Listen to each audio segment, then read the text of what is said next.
Hi friends, today we will study what are the problems faced by these mountain climbers. They can get the injury from the falling rocks, they can get the sunburn, they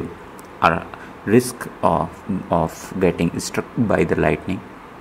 develop the frostbite, they can develop the hypothermia,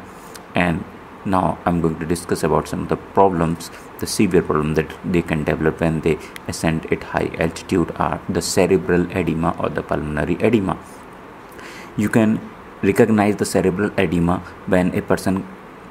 will have the hallucinations, vomiting, or he is not able to walk properly, and when you will ask him to walk straight on a straight line just by touching the toe to the heel, he won't be able to do. There will be the sleep problem, either he will feel the sleepiness or the less sleep, or he may develop the dizziness. And one more problem that we see is the pulmonary edema, that is the development of fluid in the lungs. As same in case of the pulmonary edema, which can be identified by looking at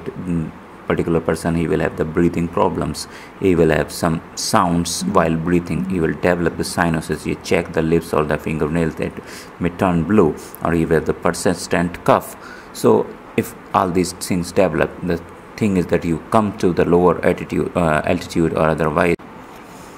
or consult a doctor immediately.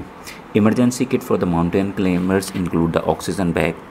the gamo bag, the steroid pills or the injection, acetazolamide injection, nifedipine or adrenaline.